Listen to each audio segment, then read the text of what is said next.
ছবি তোলা পছন্দ নয়, বর্তমানে এমন মানুষ খুঁজে পাওয়া কঠিন। কিন্তু তাই বলে তীব্র ঠান্ডায় 150 ফুট পানির নিচে গিয়ে ফটোশুট?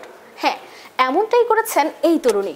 বিশ্ব রেকর্ড গড়তে 163 ফুট গভীর সমুদ্রে অক্সিজেন ছাড়া ফটোশুট করেছেন। স্বচ্ছ নীল জলে সাদা পোশাকে নানা পোজে ছবি তুলে তাক লাগিয়েছেন বিশ্বকে। যেখানে পানির নিচে শ্বাস নেওয়াটাই কঠিন, সেখানে কেউ যদি অক্সিজেন ছাড়াই পোজ দেন ক্যামেরার সামনে, তা কি কল্পনা করা যায়? ভাবতেই যেন দম বন্ধ অবস্থা। কিন্তু কিভাবে সম্ভব হলো এই শ্বাসরুদ্ধকর ফটোশুট? কি প্রস্তুতি নিয়েছিলেন তারা, আর কতক্ষণই বা থাকতে হয়েছিল পানির নিচে? চলুন দেখি। সম্প্রতি এই ফটোশুটের জন্য গিনেস ওয়ার্ল্ড রেকর্ডসে নাম উঠেছে মডেল সিয়ারা আন্তোস্কির। একই সঙ্গে রয়েছে তার ফটোগ্রাফার স্টিভেন হেইনিং এর নামও।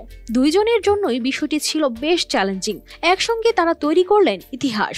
আর এই চ্যালেঞ্জে তারা নেমেছিলেন মার্কিন যুক্তরাষ্ট্রের ফ্লোরিডার বোকা রাটন উপকূলে, যা প্রায় পানির 163 ফুট গভীর, যেখানে ছিল হাইড্রো আটলান্টিক জাহাজের ধ্বংসাবশেষ। আর তাদের ফটোশুটও ছিল ঠিক এটারই উপরে। এছাড়া তারা যে জায়গাটি বেছে নিয়েছেন সেটি ডিকম্প্রেশন জোন অতিক্রম করেছে।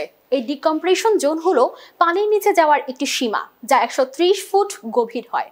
যখন মানুষ পানির অনেক গভীরে নামে, তখন শরীর ধীরে ধীরে নাইট্রোজেন শোষণ করে। বেশি গভীরে গেলে শরীরের টিস্যুগুলোতে নাইট্রোজেন জমতে থাকে। যদি কেউ হঠাৎ করে উপরে উঠে আসে, তবে নাইট্রোজেন দ্রুত গ্যাসে পরিণত হয় এবং রক্তের মধ্যে বুদবুদ তৈরি করে। একে বলে ডিকম্প্রেশন সিকনেস, যা শরীরে ব্যথা, শ্বাসকষ্ট, মাথা ঘোরা, এমনকি মৃত্যুর কারণও হতে পারে। তাই এই রেকর্ড গড়ার আগে 1 বছর ধরে কঠোর প্রশিক্ষণ নিয়েছিলেন তারা। তবুও এই ফটোশুটের সবচেয়ে বড় চ্যালেঞ্জ ছিল অক্সিজেনের অভাব, হাড় কাঁপানো ঠান্ডা আর তীব্র পানির চাপ। সিয়ারাকে ডাইভিং গিয়ার ছাড়াই থাকতে হয়েছিল, যেখানে তার প্রতিটি নিঃশ্বাসের হিসেব রাখতে হয়েছে। অন্যদিকে ফটোগ্রাফার হেইনিংকে পানির তীব্র চাপ সামলে একদম নিখুঁত ফ্রেম ধরতে হয়েছে। কানিস ফাতেমা শিমু, RTV।